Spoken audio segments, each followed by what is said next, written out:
नमस्कार, welcome to my channel. और आज हम देखने वाले हैं वंडर वुमन 1984 की रिव्यू।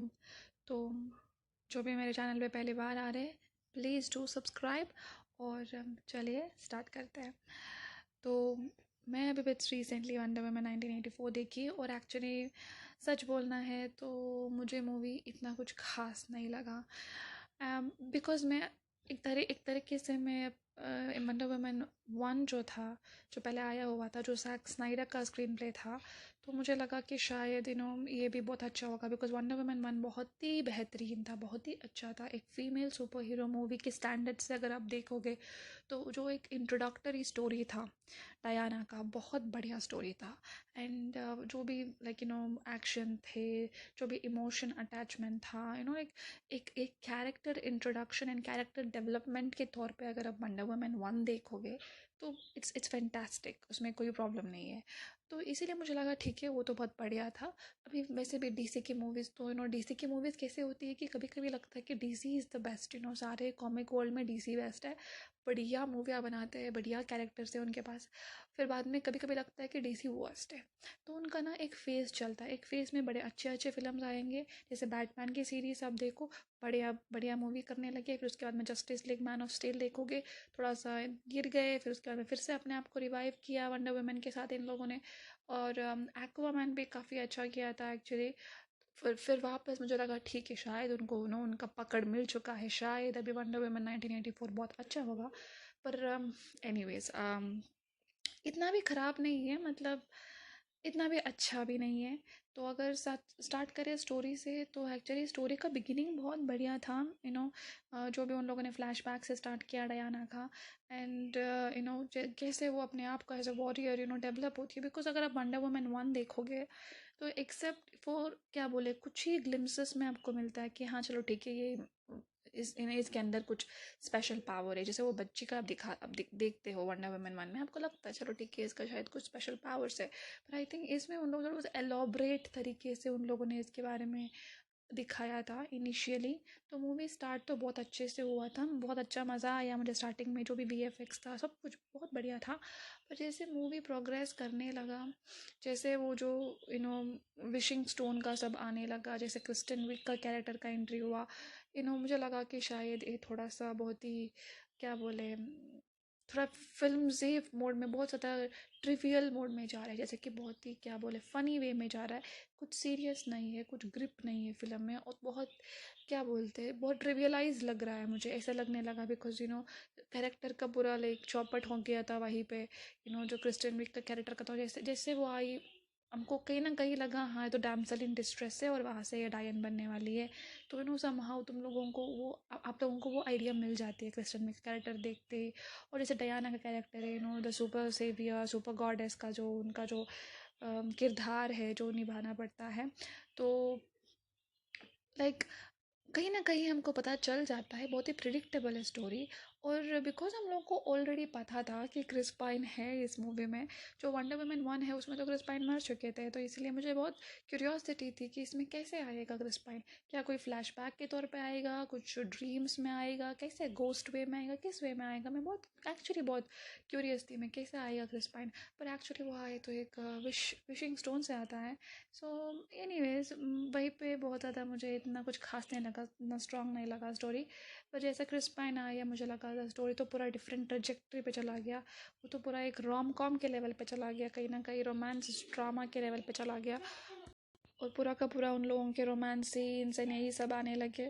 तो मुझे जब हम एक सुपर हीरो मूवी देखने जाते हैं, स्पेशली जब एक फ़ीमेल सुपर हीरो मूवी देखने जा रहे हैं, वो भी आज के ज़माने में, I think we want much more representation of women. पर हमेशा फ्रॉम हिस्ट्री अगर आप देखो, तो women have always been a muse to man. Women का हमेशा लाइफ में बस रोमांस दिखाओ, बस यही दिखाओ, यही सब होता है। तो मैं एक तरीके से मैं बहुत डिसअपॉइंटेड हो गई थी कि यार ये तो पूरा क्या एक रोमांटिक मूवी बन के आए। तो मतलब रोमांस अच्छी बात है, पर पूरी मूवी को उस पर ड्राइव मत करो, मुझे लगा। एंड ऑल दोज नेट्स, ठीक है क्रिस पाइन है, पर कुछ और एक एडिशन कर सकते थे, कुछ और एक्स्ट्रा एक्शन। एक्शन बहुत कम था पूरे मूवी में तो एक्शन तो बिल्कुल भी नहीं था, एक्सेप्ट एंडिंग में जो भी थोड़ा बहुत एक्शन होता है चीता के साथ में, देन एवरीथिंग। एक्शन बहुत बहुत कम था compare to wonder woman 1 and दूसरे मूवीज़ को कंपेयर करोगे तो। और उसके बाद में रही बात अगर विलन के, तो यस, पात्रों ने जो भी प्ले किया था, एक्चुअली मुझे वो is a very great actor. जब मैं मैंडलोरियन देखी थी, मुझे उसी टाइम पता था कि ये बहुत ही बढ़िया एक्टर है करके।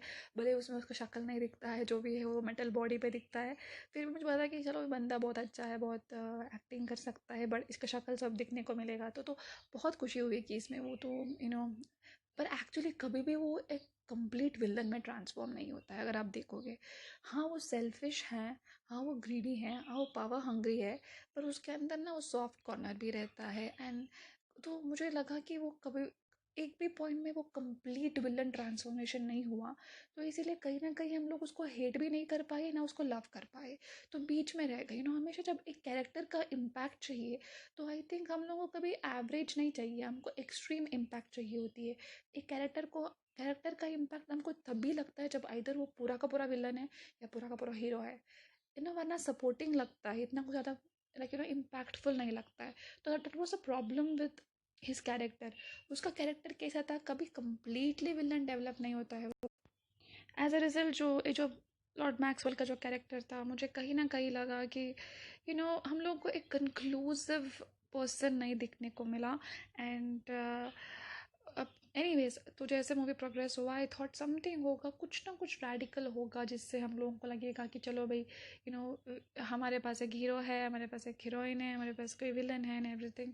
पर वो नहीं हुआ एक्चुअली। तो अदरवाइज ऑल्सो बहुत वीक था, बहुत बोरिंग था, बहुत लेंथी था। इट ऑलमोस्ट 2 hours 40 minutes का स्टोरी था, एंड इट वॉज लाइक ज़रूरी नहीं था इतने देर तक उन लोगों को खींचने का, बहुत खींच दिया लग रहा था हम लोगों को।